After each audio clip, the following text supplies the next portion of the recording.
Good morning and happy new year. I'm Bob Pace from California, and I'm here as your host. And I have a secret.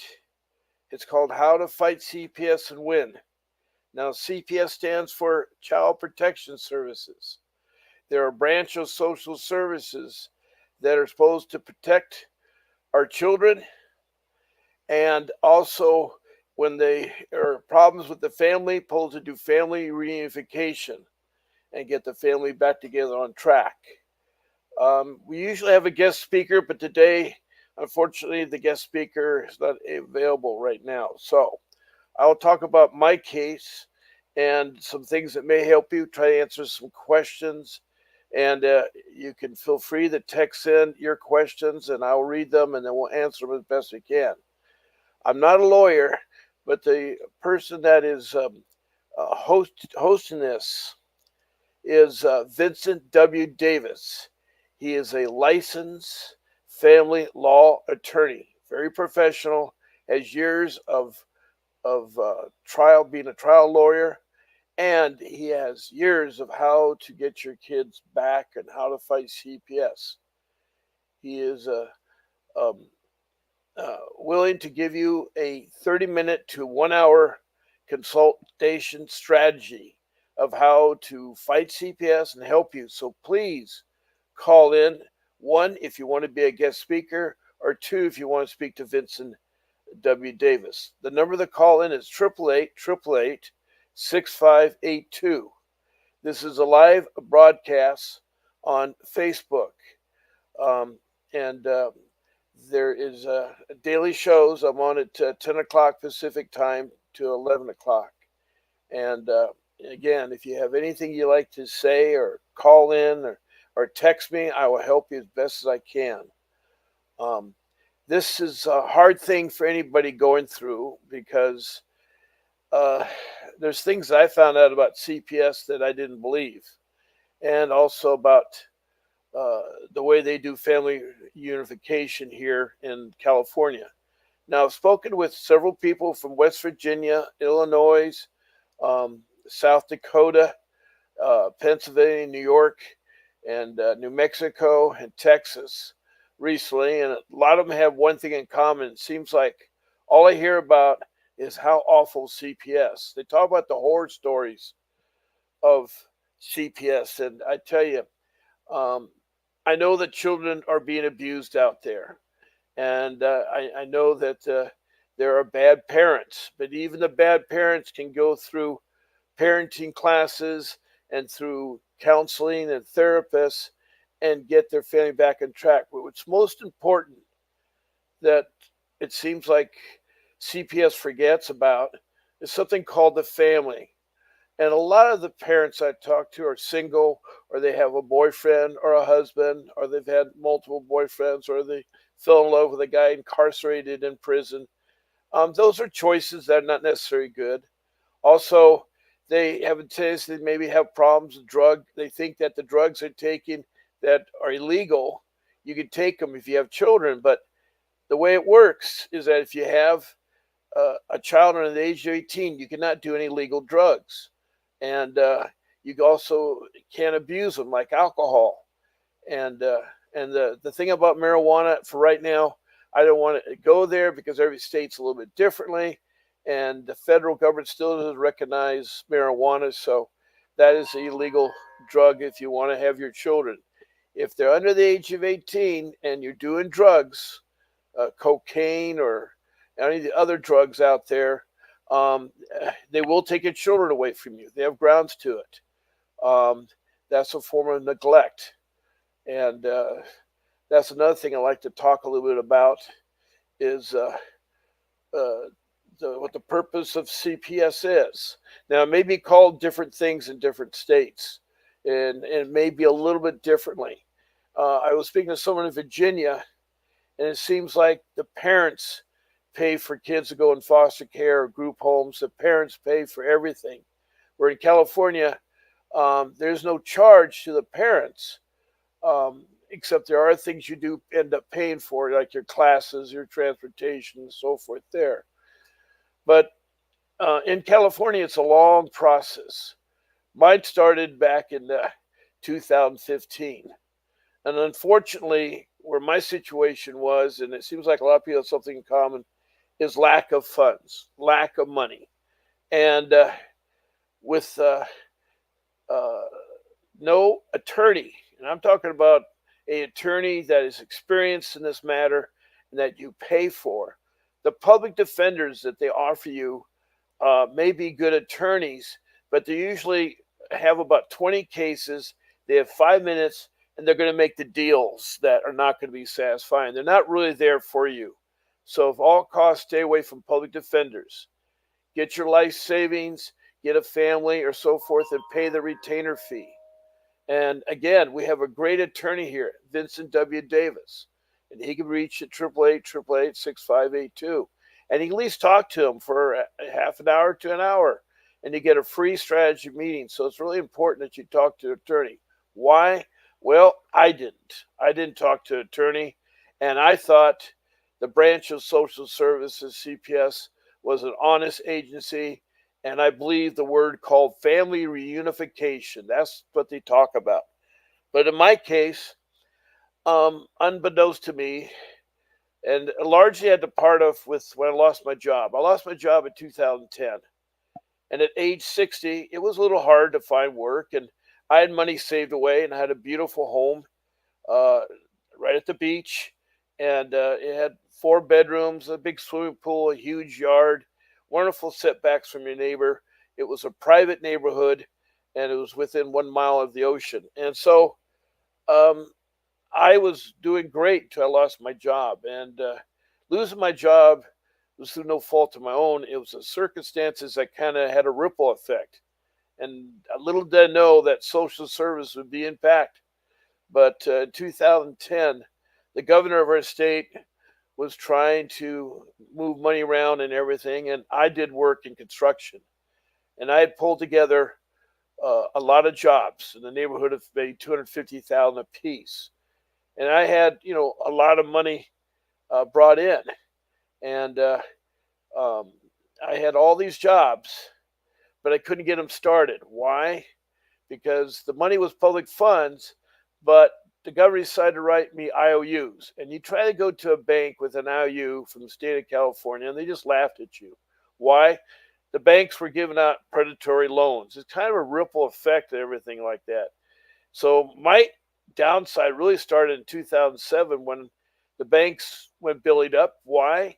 Because they would take people's loans, doctor up the income. And in my case, it was. I did do a lawsuit against the lender and I won my case, but I lost everything else in the end. You don't win anything with lawsuits. I don't know. It's really sad, but I had in 2007 lost half of my retirement after working.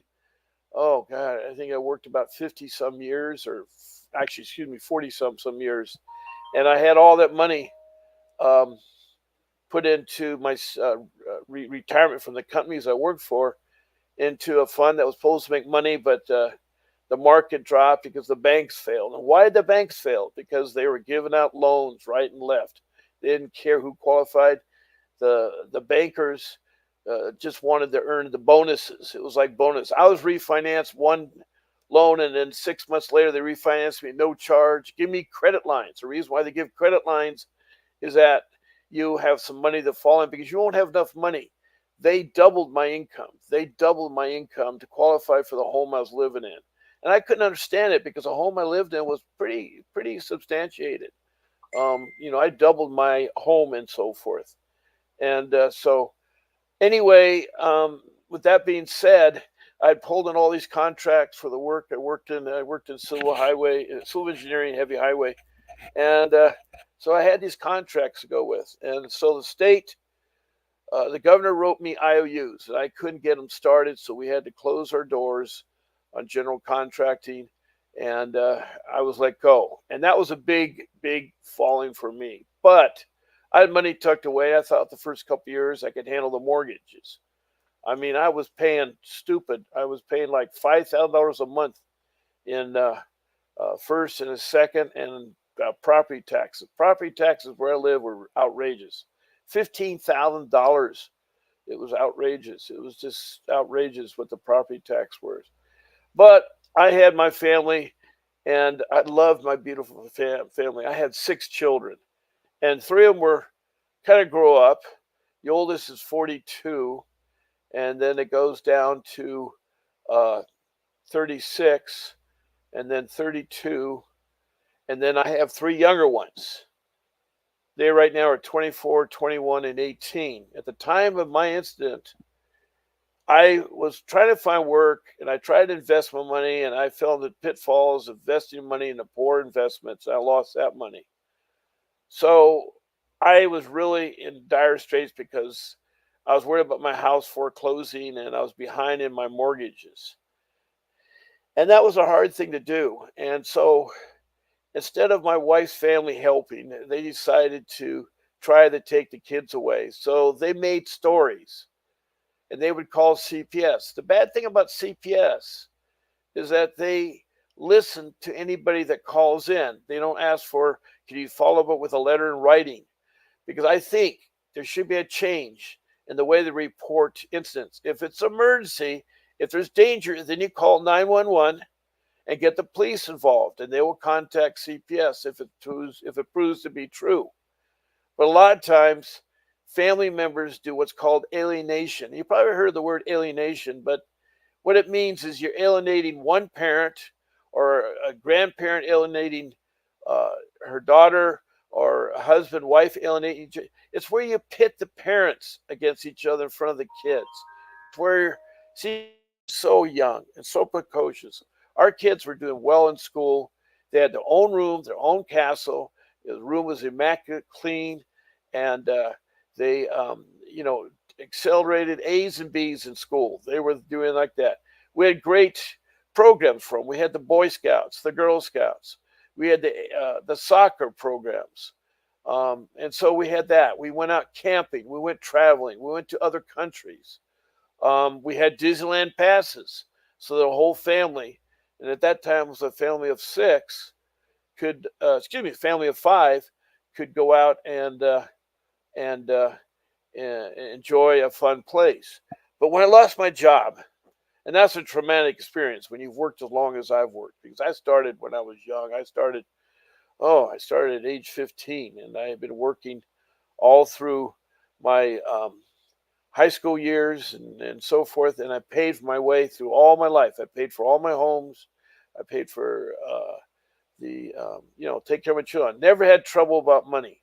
And I thought by having a family and a great lifestyle would be really good. But unbeknownst to me, there was 2 factors.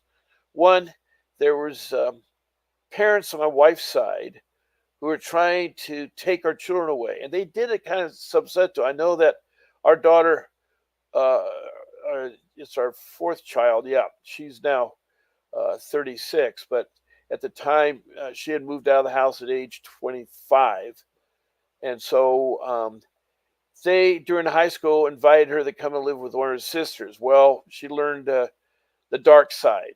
She learned about drugs, and this was in Colorado. And I guess Colorado is a very liberal state about drugs, but she was against drugs up until she lived with her sister. When she came back, she was different. She was really, really, really different. Granted, today she has turned around. She didn't want children, but she has children. She has a family. She has a great husband and a home, but she has nothing to do with her mom and her dad. At age 25, she pretty much divorced us. And that's because we're going through this mess with social services and CPS. And it's a horrible thing. The other thing that was unbeknownst to us was that CPS out here is $1 billion business. What I mean by $1 billion business, they're excessive. And remember I told you about how I lost my jobs? The governor got rid of social service workers, got rid of CPS workers because they were paid too much and they were older. And so he laid a lot of those people off. There was 2 things in the state of California that impacted me, and that was, my contracts to do work were IOUs, and then the social workers that were good and so forth.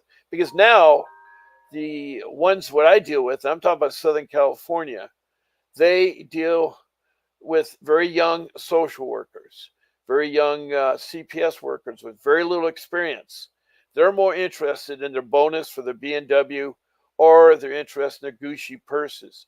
They don't care about family reunification. It's how they get the bonuses, how they keep the kids and take the kids away from you. And why?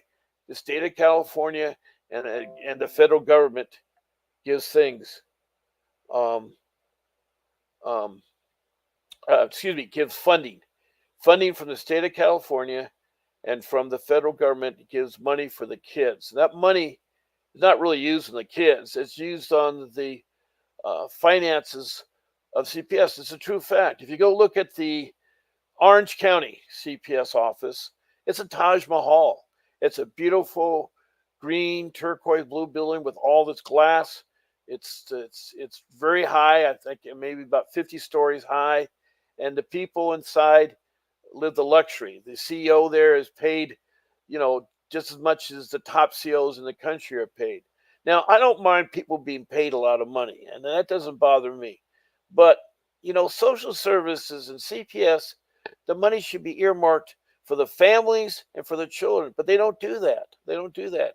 So in my cases, my wife's family was, saying stories that weren't true. They would call in and say, the children don't take baths. There's no utilities. There's no utilities. The utilities turn off.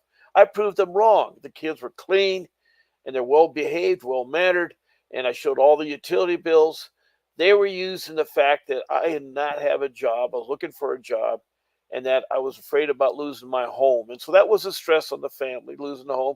Plus, we had resorted to a Spartan lifestyle. We no longer had the sweets, the chips, the sodas, all the things we're accustomed to. The kids didn't have allowances, and I hate to say it, my wife did something called arguing and yelling at each other, and that is domestic violence. I found out. Doesn't have to be hitting. Just screaming in front of your kids is wrong. That is abusive to the kids. They don't need to hear that. And I have developed a thing that we did with our kids, which was time out. But as parents, we should do that time out. If, for instance, if we're arguing about something, people have end up being killed at sporting events and so forth. People need to do a timeout just as soon as kids do. And what I mean by that is that when it gets to the point where you're starting to yell or you're getting out of control, then take a timeout, walk somewhere, separate yourself. I wish I had done that so many times. Instead of sitting there, you're trying to win. And what are you going to win? Nothing in the end. You're frustrated because things are really developed in your household. You may be experiencing things like, oh, um, I got wrongly accused by my husband doing drugs, or I was wrongly accused I was sleeping or forgetting about the children. There's a lot of stories I heard. There's things that um, there's sexual neglect, which is wrong because parents use their children for gratification purposes, and that's wrong. Sex is not appropriate for young children. Drugs not appropriate. Corporate punishment to the extent where it leaves welts and things are not for the children. That's all parts of domestic violence, and there's things like that. I had the thing with me and wife was the yelling part. That was the sad part because at the time we were arguing. What we were arguing about? Money to go here. How come we don't go on vacation? How come we don't do this? How come we not? How come we not find work? How come they're turning you down? And I guess my age was a factor because when I got involved with CPS, I was 65. Lost my job 5 years before that, and I was ready to lose my home. And they got involved. Why? Because of allegations. And CPS is bad. They believe everything, and they have to because they're bad cases of children being abused physically and dying and so forth. And they're there to protect them. I'm all for that. But I think if you put it in writing, if you have a complaint, you write it down on a piece of paper and you sign your name to it. If you're afraid to sign your name or put it down in writing, then that tells me that what you're saying is not really true. There's alternative motives. Um, During the course of our children growing up, I noticed when they visit their grandparents because I encouraged it, and when they saw my parents, it was no problem. But when they saw my wife's parents, I guess they would tell things that weren't true, or They would try to be. They're still today. You know, here we are, um, 9 years later. They're still trying to find out what our boys are doing, trying to find out things. They're so. My wife has lost her parents, lost her sisters, lost her brother. She's lost her whole family. My parents died, unfortunately, because at the same time I was going through social service, my parents, at the time I lost my job, started to turn for the worse. They're in their 80s, late 80s, going in the 90s, and they were dying. And it's a hard time when parents die. And in my case, unfortunate, one of the things that got me in trouble with CPS was I took all my parents' belongings. And my sister was rushed to sell the home, wanted to get the things out of there. She lived in Hawaii. She didn't have the time to sort through it, to go through it. She says, "Well, could you take them?" Well, I took all my parents' belongings, and they had a house, 4,000 square feet. It's a lot of belongings. And I had a huge house too. Mine wasn't as big, but it was big. So I put all the belongings stacked really neatly and put a tarp over it in front of my uh, garage apron. And the association there said, no, you can't do it against the rules, the CC&Rs. That's what the downside living in a private neighborhood. You think it's really good, but they spend all the time worrying about purple curtains and whether your drain pipe is going to 2 degrees or 4 degrees, or whether the bush is not clipped right. It's really hard. I mean, it's important, but they go to one extreme and go to another. But anyway, these belongings I had to move inside my house. Well, you can imagine if your house is filled, and ours was, because we had a quite a huge house. So I put the boxes and I stacked them neatly, and I put some of the furniture and stacked it neatly. But this stacking, the clutter effect, the social services explained to me that it was endangering the kids. Now, in my cases, they started hearing the allegations, and I refused to let them into my house, which is a smart thing to do. You do not have to let anybody in your house, including policemen, unless they have a court order that tells exactly in the paperwork what they can do and what they can't do. They have to go to court, and they have to convince the judge that severity or the children are in danger and they need to come in the house. Well, CPS has a bad habit of using that, just like people make allegations aren't true. CPS uses the police department unnecessary to gain entrance. And so I was refusing. I did talk to them, and I was very honest with them, told them what I was going through. That's a mistake. You do not talk to CPS without talking to your attorney first. I cannot emphasize how important it is to have an attorney. And Vincent W. Davis is a licensed family law attorney with trial experience, and he will give you 30 minutes to an hour of free consultation. And if you like him, you can retain him, and he'll work in any state. Yes, it does take money. I'm not going to fool you on that. But, what little money I had my life savings, my parents' inheritance. And I did hire Vincent Davis, but I hired him too late. I hired him, and he was able to bring back two of my three children. So the number to call in is 888-888-6582, and ask them that you want to have a consultation with Vincent Davis. He also has a calendar that's on the web.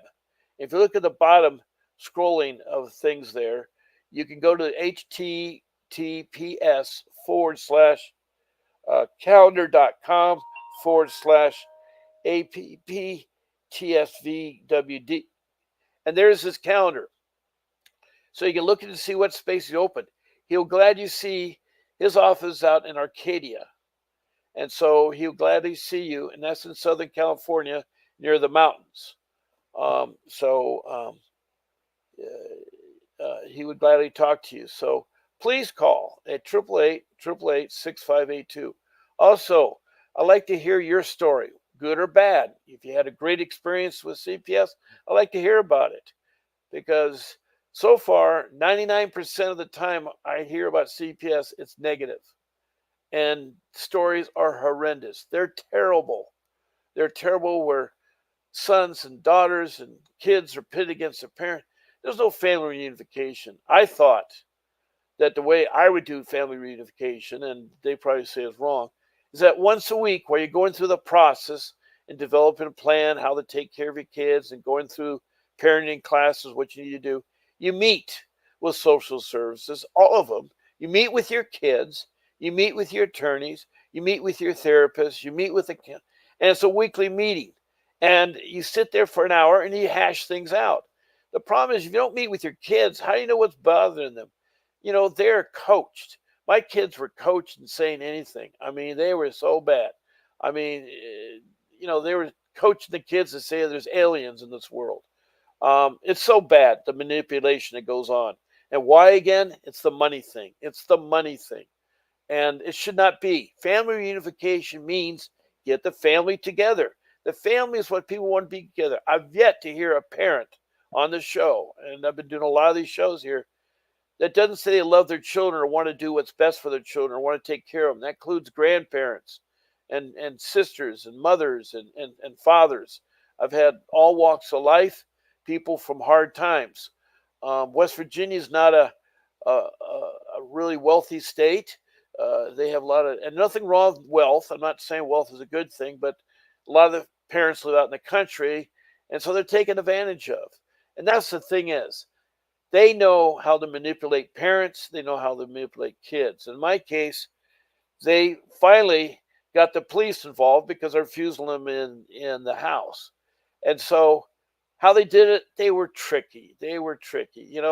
I go to pick up my kids because I'm not working and I have a chance to really get to know them better. When you work, and I work 60 hours a week, 5 days a week, I worked hard and I rarely saw my kids except for the weekends.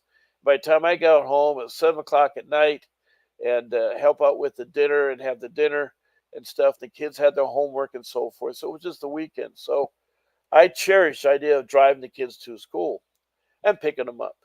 And I had one at that time in 2015, one still in elementary school in fifth grade, going into sixth grade. And then I had, no, it was fifth grade, right, going to sixth grade. And then another one in middle school, another one in a private high school.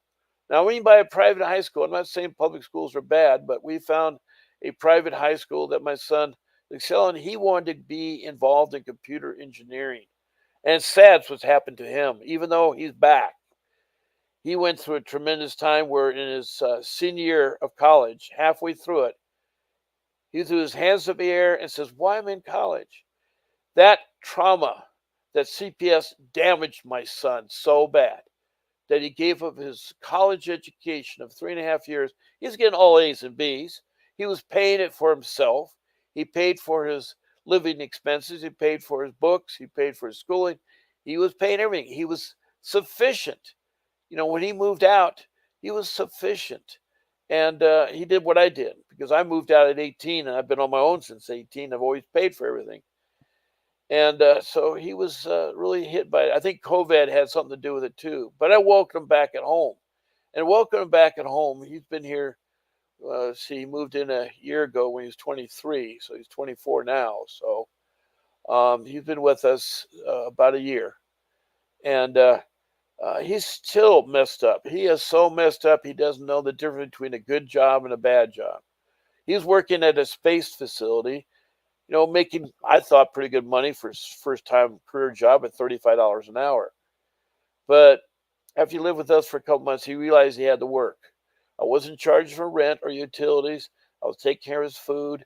And on top of that, I helped rebuild a car that I used up all my savings, my last of my savings, my $10,000 all went to his car. And he said he'd pay me back. So he got a job, and he got a job at a grocery store.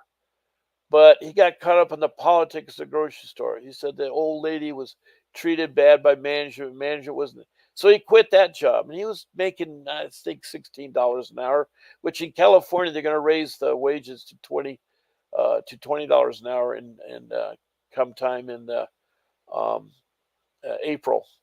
So California is expensive. If you guys want to live somewhere right now with the economy, don't come to California. I think California is great. It's got great freeways. It's got fun things to do. It's got the sun, the beach, the mountains, go skiing and everything. It's so great. That's why more people come to California than any other state. And yes, it is crowded, but you can still get to the outdoors stuff. But the expense will kill you. The expense will kill you. It just amazes to me I mean, where I live, you can't find a home under $1 million. It's really Orange County is the most expensive county in the United States. So my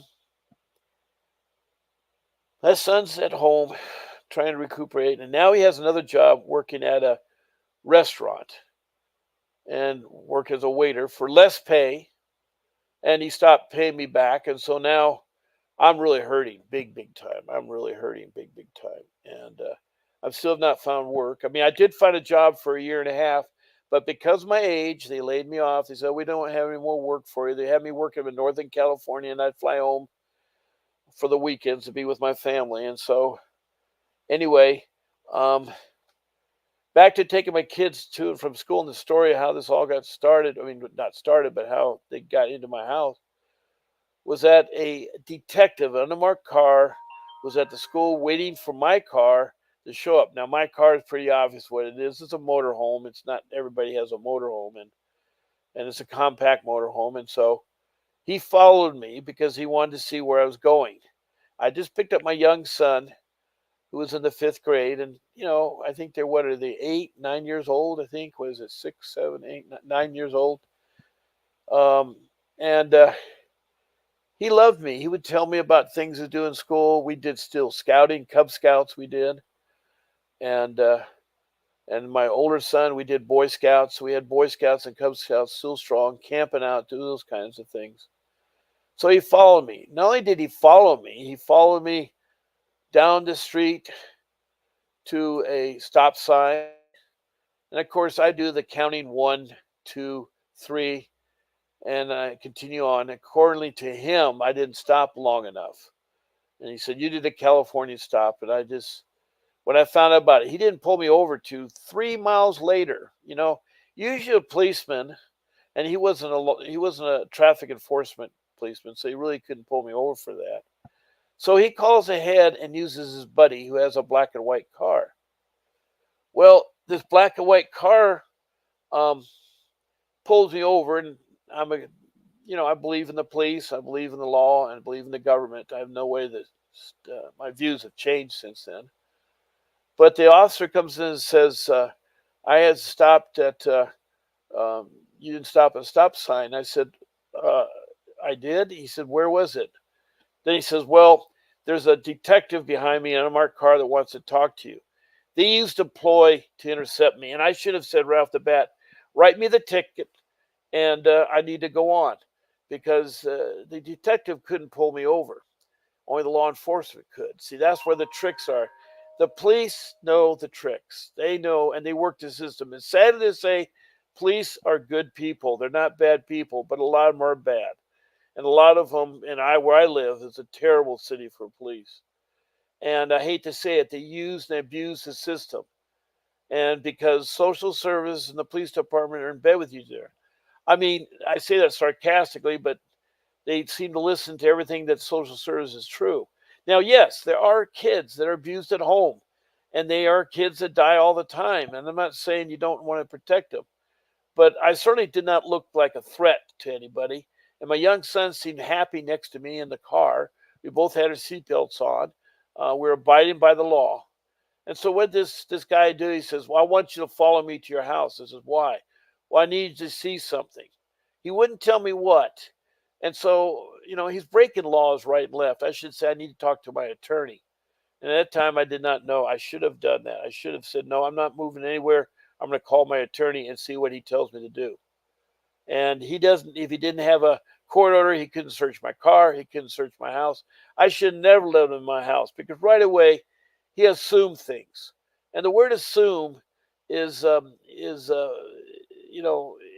it's a word where they assume something that shouldn't be assumed, and you make yourself look like a fool. Social service is waiting there for me. There's 3 workers from social service. 3. It sounds like I must have had a severe case. Then there was 5 firemen there. I don't know what the fire was called there for, and 3 code enforcement, and the detective and 2 uniformed policemen. I mean, it was getting close to almost 15 people in front of my house in a private neighborhood. And I should have said out the bat, "Unless you have a search warrant, I'm not letting you in my house." Well, they insist to go in there, and of course, when you go to my house, you look at the yard is not tidy. I didn't have money to pay the landscaper, and I don't do a very good job landscaping, and so the bushes needed trimming. The gate hinges were loose, and screws needed tightening. And on the front porch, I'd put some boxes that I was sorting through. There was a swing on the front porch, and I was using the swing to sit in and sort the boxes. And in my yard, some of the stuff that couldn't go in the house were placed again. It was covered in tarps, and you could still walk around my yard. You could still walk to the swimming pool. Swimming pool had a gate. I had a gate there purposely so no one could come in and drown in the pool.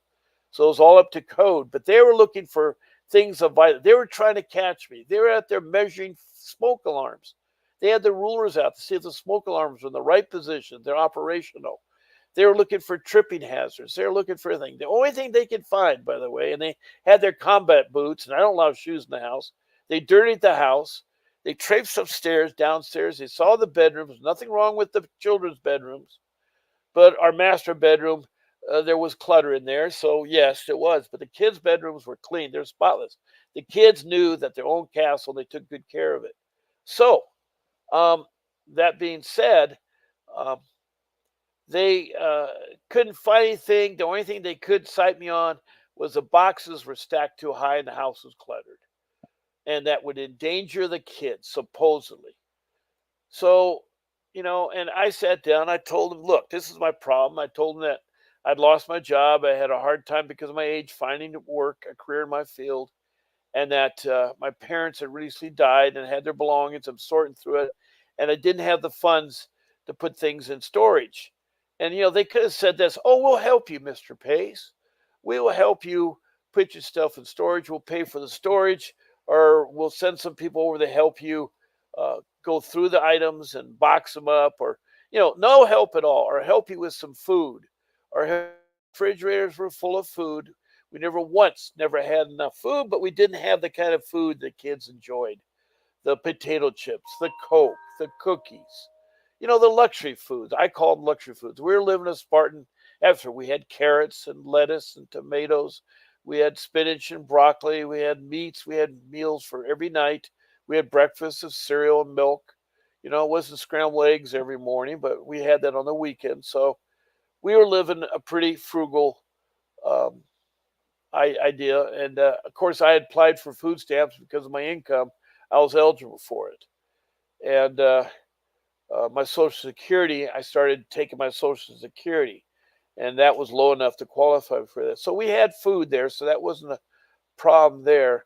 And so they took my kids from school without my permission. And I guess they could talk to the kids, but I don't know if they could take them without your permission. But they took the kids, they rounded them up, including my little boy who was with me, and he was terrified, put him in a shelter next to the courthouse in Southern California, next to the prison. And the shelter had a problem with wild bees that had nest outside, so the kids couldn't go outside to get stung. And some of the kids were in bad shape. Some of them had crabs, and some were sick and not doing well and stuff like that. So they started introducing my kids who were well off to something that was really bad. And I'm not saying that, CPS has their hands full, but as I got through um, um, with my kids that are now taken from me, and then like a fool, I told the policeman I had nothing to hide. I thought he was honest, so I told him. And so right away, they had that meeting. They have a meeting about a week later. Instead of the meeting with the kids, they're meeting, what are you going to do about your kids? Like, they wanted to put them in foster care in a group home. I said, can they go with a relative? And like a fool, we thought my wife's sister and her husband were good people. Her husband's good people, but her wife had alternative motives. So we were able to put our kids in there for a month, and they said, well, we'll have the court here and we'll investigate. So they investigate you. And they are listening to my wife's parents, who are telling that my wife's not a good mother. Her mom really downplayed and hurt her so bad. It's so bad now. Her dad's dead now. Her mom is slowly dying. Her sisters have nothing to do with her. Her brother, raped her when she was a young child. And these people that they're supposed to call family, they did nothing. There was neglect and child abuse that should have happened with her family a long time ago. Her brother should have been brought in to juvenile for molesting his sister. That was wrong. You don't have sex with children. Parents don't have sex with children, and kids don't have sex with each other. That is totally wrong. But anyway, they're making all kinds of story, and they slowly but surely. Our older daughter, who had moved out, turned out that she jumped on the bandwagon and started saying negative things about us and about me. And to this day, 9 years later, they're further fabricating things, and they know they can't do anything because our children now are over the age of 18. But 9 years later, they're still saying mean things. We still encourage our two boys to see their sister, who's 21 now, but she's been messed up. She got through the system, talked into being adopted by foster care parents. They're making, both of them combined are making a $250,000 a year. Plus, they get my Social Security till she was 18. They're taking money away, that money I had earned. And then they also gave her money from the state and the federal government for taking care of the daughter to the foster care parents, who in turn didn't spend it on her, didn't say that. And she's had a rough time in foster care. And that's another thing.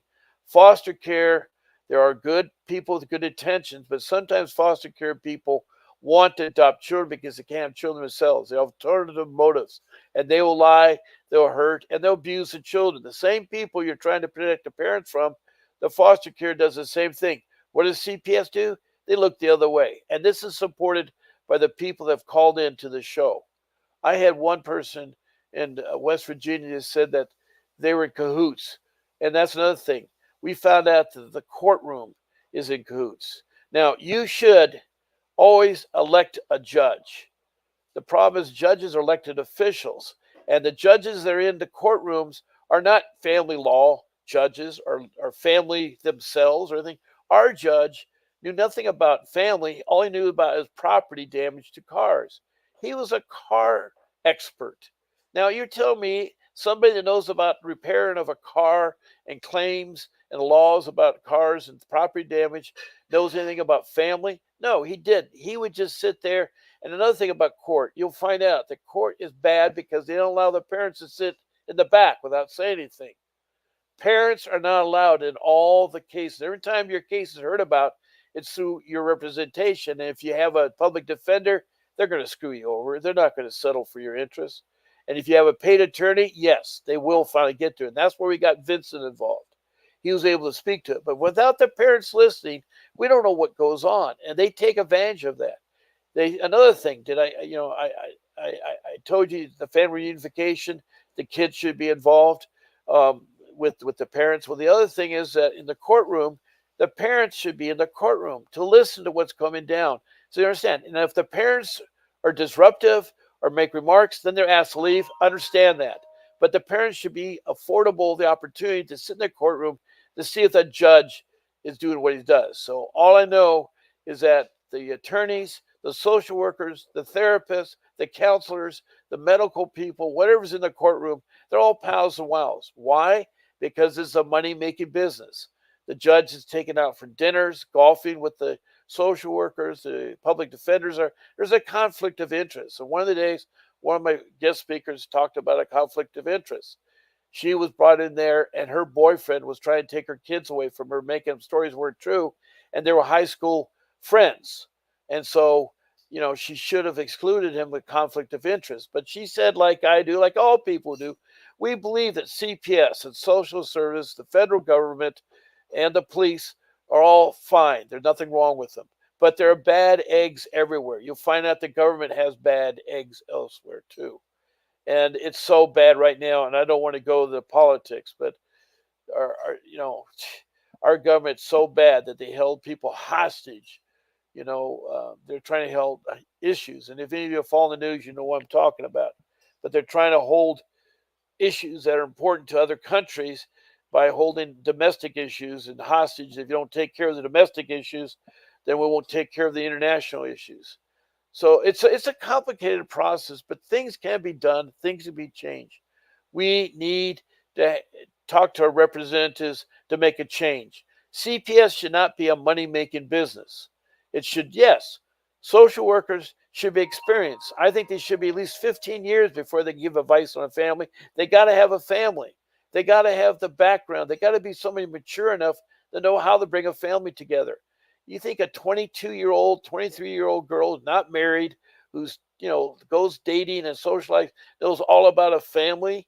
We as a parents, my wife was in her 50s, I'm in my 60s, and our children are older, and they made decisions. And then on side of that, we're finding out 9 years later that we should have got attorney at the beginning of the stages, and that we should have not discussed anything with the social workers, because all they did is they made up money. So at first, our kids were put in the home with my sister and her husband. That lasted about a month because they realized the work that goes in taking care of the kids. They could not take, the two of them could not take care of the three kids. They're younger than us, but they couldn't take care of the three kids. Why? Because our kids, we were involved with them. There's homework. My wife would spend hours with their homework. The kids did the homework. Scouting, I spent hours backpacking, camping out, going to meetings. We would go to their PTA functions, like open house. We would go to the school to see their works up on the walls. We were very involved parents. We made every effort to do that. And then drive around. And then, we do outings. We did everything in there. And we had a beautiful home. We had all that stuff there. But, these social workers are so young, so naive. And all they are is say, well, if you do this, you get this bonus.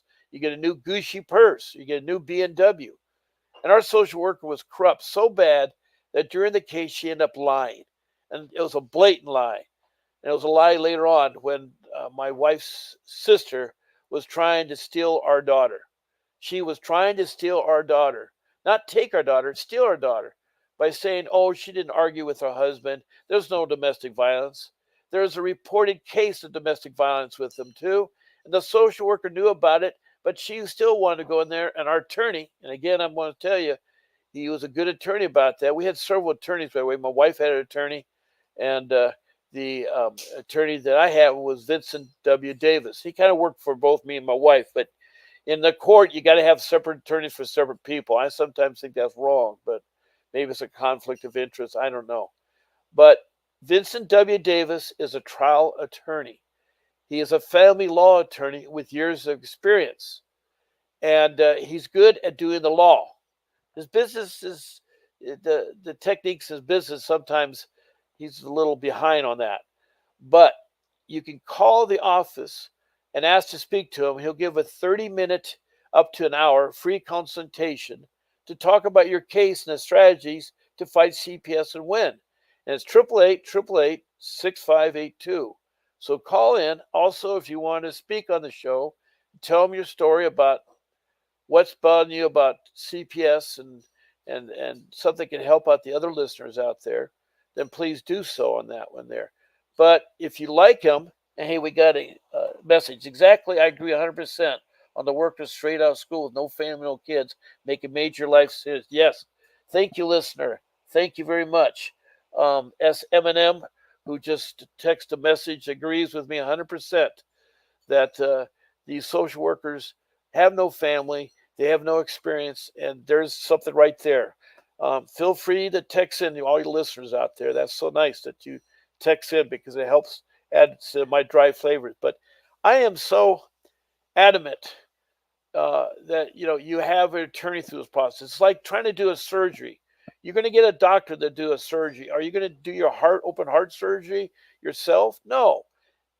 In the case of law, and I don't care if it's family law, civil law, criminal law, traffic law, whatever law is, you need an attorney. And you need a good attorney. And it's well worth the money you spend. Yes, it's a lot of money. Attorneys make gobs of money. But good attorneys are good at what they do. And Vincent W. Davis is a good attorney. And you'll earn every cent of it. And so so if you get an attorney, then they tell you what to do and what you can't do. I find all the information 9 years later. It does me no good when you've lost your daughter. I've now lost 3 of my daughters.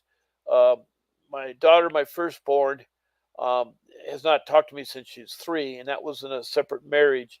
But then my second daughter, um, that was adopted. It was 5 years old when she came to her life, and now she's taken the side of my parents, my wife's parents, family side, and then of course your daughter that me and my wife had. We have a beautiful, loving daughter that we love so much. We miss her every day. There isn't a day goes by I don't think of our missing kids. Um, my wife's firstborn, who, as I told you early on, has now stopped talking. She has grandchildren she like to hear, but somehow my wife's family has convinced them that there's something wrong with us as parents. And we are the most loving, giving parents. Yes, our one downfall, as I explained to you earlier, thing was the arguing and yelling in front of the kids. That was a no-no, and we shouldn't be doing that. We need to take a time out, go for a walk, go for a talk. That's what I think you guys should think about that as adults out there. But you have to be careful what you say to social service because they want to keep the kids in. They want to go. So um, after our wife's sister was refused to adopt our daughter because of lying, and Vincent fleshed it out. And the social worker lied, and right there is a ground for a civil lawsuit. But it takes money to get money, and I don't interested in getting money. I just like social service, and he has one. He does do civil lawsuits. He will do civil lawsuits, and he has won cases of civil lawsuits. But again, it takes money, and I sad to say that the people that are very well to do with money um, don't seem to have the problems, but they should still get an attorney. Don't ever forget to get an attorney there because it's going to be really hard.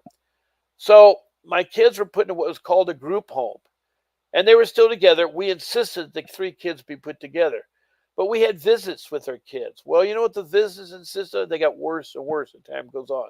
And by the way, my daughter, the young one who was 12 at the time, who's 21 now, she was allowed to see my wife on monitored visits, but it got worse and worse. It got so bad, she's thinking that she sees her dad at the visit, which was never the case. Never the case. And so they were still trying to make her and brainwash her. They brainwashed her so bad that my wife was refused to visit with her daughter, her loving daughter. And they took away the monitoring rights to my wife. So all we saw was the two boys. We couldn't see our daughter at the group home. And she was always taken somewhere. And they were so mean because why? They're brainwashing kids. At first, my older son was thought about going to a public school and take a class called Banking 101, learn how to open up a checking account. My son's taking calculus. He wants to be a robotic engineer. He doesn't have time for banking. And I'd already taught him. He had his own checking account. I set up a checking account. My kids knew all this. They were trying to convince my son he'd be better off going to a public, well, it's sort of a public, it was a dormitory of children who didn't have. And the problem is they had my kids in a group home that was run by Boys Town, and Boys Town is for kids that don't have mothers and fathers. They don't know how to run a group home. They were so those parents that they had there, the two parents had babies themselves. They couldn't even take care of their own babies, and they would scold my son because he drank too much orange juice. They told him that when the parents come, to put your hands aside, do not hug your parents, do not show love. Is that family reunification? Is that getting back to your family? Is that how we do the hug your family and how to get back together? No. From day one, they were determined to manipulate for 3 years my family. And they was the money thing, the money thing. Money, money, money, money. That's all they thought about was money. And as I said, the experienced social workers, the workers that were paid good money, they had the families, they had the experience. In California, were let go by the governor who's trying to save money. And it's kind of like a ripple effect, a chain domino effect that it hit me. You know, first the banks fail up. Then my state of California goes bankrupt, almost like Detroit. Um, almost went bankrupt, but the state of California was close to it. Then my jobs went, so that was gone. And then suddenly I am now have my parents dying. And so I'm caught up with them and how to take care of them. And I did foolish things like have belongings around that may endanger my kids.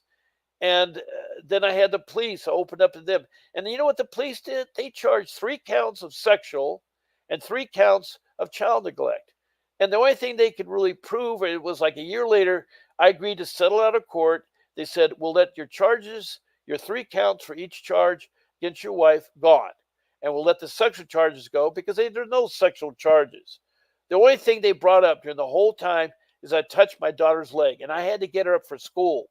And then my wife was on the bed below and she could see me. I wasn't doing anything sexual. That was no gratification. That was waking up a child nicely, you know. You don't shake a child, you don't yell at a child, you know, you try to wake them up slowly, you know. And so that was the only thing is so there's no sexual charges. There's nothing to proven of sexual there. And that was wrong. That was wrong. So they are an abusive group home, told bad things. And then on top of that, they broke up my 2 boys.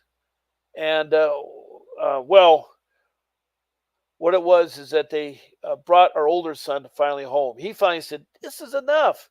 You know, um, I'm I'm 18. I want to come home." You know, he didn't want any more to do with him, so he told the CPS to kiss off, good riddance, and he got himself out of the mess. He came home, and their young boy who was in the group home with his sister and that, his sister was put in a adopted foster care, and then he was put into foster care, and these foster cares punished him, punished him to the point where, you know, he was taking communion from a priest, and they said, "You don't do that. You take it from the common person." And so, um, anyway, that being said, I need to kind of wrap up. My time's running up here, and so I think I've talked enough about my case, and maybe I got a little bit emotional this time. I want to thank the person that called in and that agreed with me about social workers need to be experienced and so forth. Appreciate that. But please, any of you listening, don't give up, don't fight, and be prepared that CPS isn't what you think they are. And you do not have to let police or CPS into you unless they have a court order, you know. And so know the laws, elect this is election year, so elect a family law attorney as a judge, somebody who's capable of there. Write your representative and have your representative um, make those changes I talked about. Family reunification involves the kids together once a week. Those are things you can make there. A written letter alleges the charges. And be careful of alienation with family members. Our number is 888 6582. That's 888 6582. And that will get you into the law offices of Vincent W. Davis, who will offer you a free consultation for $32 an hour. He is a licensed family law attorney with a trial background, and he's the best. He will help you around the country, and you have nothing to lose by talking to him. Also, that's the same number you call in to talk as a guest speaker. I wanted to thank you all for listening to me, and please take care of your families. I know you love your families, and I want to see your families come together. There is still hope out there, but you need to get an attorney. And so I want this new year to be a very successful and happy new year. And things will get better. I'm still looking for work, and I will find work. I'm 74 now, but I will work, and I have to take care of my family. And that's what it is, taking care of your family. So God bless, and I'm signing off. Bob Pace is the host.